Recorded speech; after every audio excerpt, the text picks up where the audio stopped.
Hey y'all, today we're going to explain how to make a budget-friendly movie. Okay? So first, you gotta start off with the story. You gotta focus on a strong script.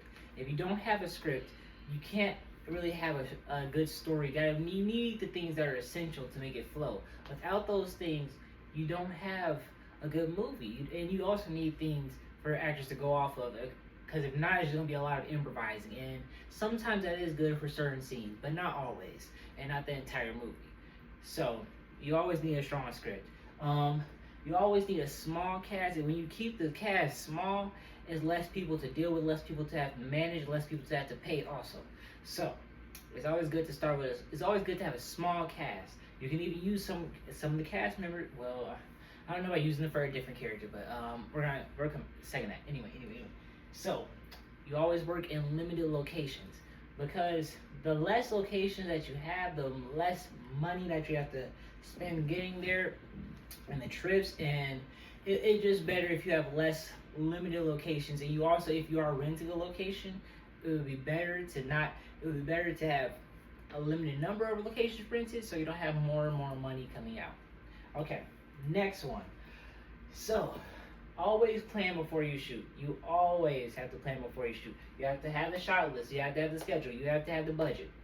Shot list is exactly like a storyboard. Without the shot list and the storyboard, you really can't know what you're doing. You really don't know how you're going to film these certain scenes. You're just going off of an idea, and that is good for like the concept and writing the script. But when you're making the movie, going off of just an idea isn't always good. I mean, in certain aspects, in certain scene it is, but it's not always good to just go off of a direct idea when filming.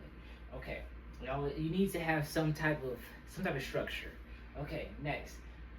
Schedule. You always definitely need to have a schedule. If you do not have a set schedule, things are gonna get all over the place, and we don't want that. We need to have a set schedule for what time we're gonna do this, how we're gonna be here, and that's a good way to at least map it out. Because if you have a set schedule, that makes it better for everybody to go to. It makes it better for the less reshoots. It makes it better for the actors, the makeup, the team, the department. It makes it, well, not the departments, but like, you get what I'm saying. It make it better for everybody, your entire team. And so you gotta have a budget to avoid waste.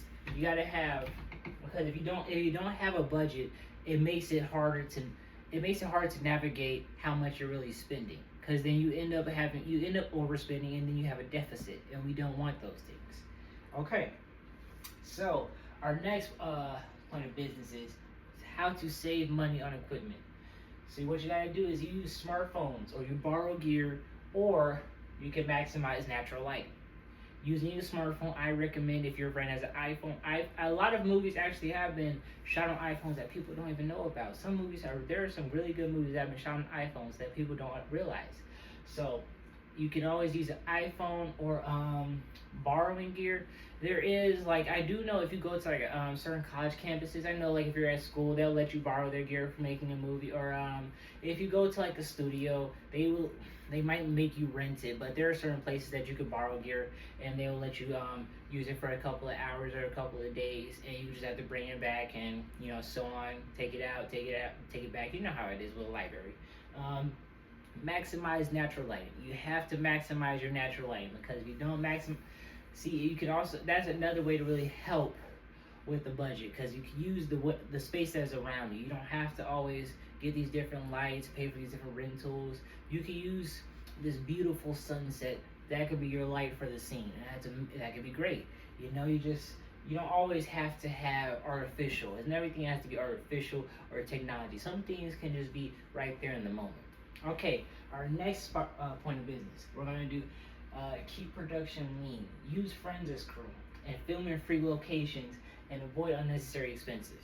If you use your friends as crew, that takes away from putting money more towards actors. If you could have good quality actors, you can, but high paying actors is going to take a lot more money from the movie itself and the production, and you don't want that. So using your friends as your film crew does help out a lot better.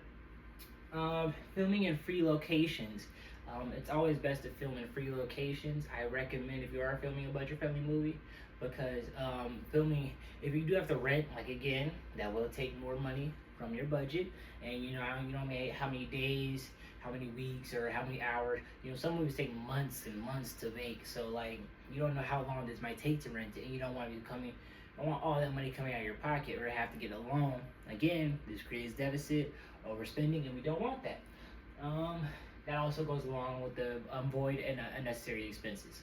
Like I said before, we don't want to overspend or any deficits. We do not want to overspend to the point that we don't have enough money to pay our actors. We don't have enough money to pay back the rental companies. We don't have enough money to do what we need to do, and we need to make sure that we keep the money in the production.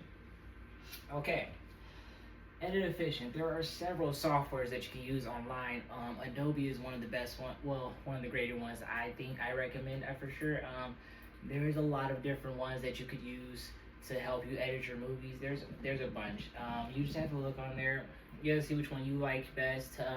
But it's really up to you how you want to do the movie.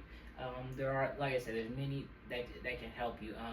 It's not gonna be like just a 2B type of like editing. Is gonna be more of, I would say, Netflix. It's gonna give it some good editing. And the person with that made Backrooms, they edit their movie on there was an online software for free. I forgot which one it was. I recommend researching it. Next point of business. Okay, now we are going to move on to our CPR basics. Okay, so first off, we're going to start with the check and safety of responsiveness. Okay. So you have to make sure that you ensure that the scene is safe. Check the area to make sure there's not any foreign objects that can hurt or puncture or injure the person or the assailant even further. We don't want, not assailant, but the person in front of you even further. You don't want that. So you have to make sure that the person has a response. And if the person is not responding, that's when we call 911 right away. Because we cannot if they are breathing or if they have a pulse, there's a possibility that we can try to help them. But if they don't have any of those things, we will have to call 911 right away. Okay, so next one, I know it's talking about call 911. That's a good step. It's a big step. You gotta call 911 and get an AED if available. AED stands for I kind of forgot what AED stands for. Okay, we'll come back to that. But you do need to call 911. If you do, that's a big part, because you need the paramedics to come help, because you can only help so much, and if there's further problems, the paramedic will have to handle that. So you always start with the chest compressions. Push hard and fast in the center of the chest, right here, and you push 100 to 120 compressions per minute, about 2 inches deep. It has to be, I wouldn't say like you have to be touching their heart, but it does have to be far enough into the chest that it actually gets the blood pumping and gets the air flowing. And then after that, if trained, give 2 rescue breaths after every 30 compressions. That's how this gets the body start to breathing again. They get oxygen in their body, get the heart moving, get the heart pumping. And that's to help bring them back to consciousness. So you have to continue the CPR until help arrives and an AED is available. The AED is it's the defibrillator. I don't know the full term. I forgot the exact term for it, I'm sorry. But the AED is the defibrillator that you need to, if they don't have a pulse and you need to bring them back to life, and there is no paramedics around, then if you do have an AED near you, or if you're AED trained, you rub them together until they start to get a shock, and then you press them on their chest for about 30 seconds not 30 seconds, but until they get a pulse inside of them, and then you keep trying for at least twice, and then after that, you have to try after the first 2 shocks. You do a breath, and then you repeat. It's like rinse and repeat. Okay, so you have to continue the help until the AED is available, or a person shows signs of life, as we just went over. An important note: take an accredited CPR course for hands-on training and current guidelines. That is a big part. If you are not CPR trained, do not try to give CPR to someone.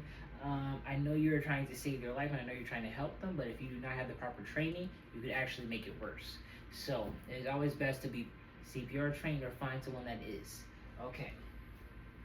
And oh, and that is it. And that is the end of that's the end of my presentation. Thank you guys for listening. This is my beautiful mom. All right. Bye, guys.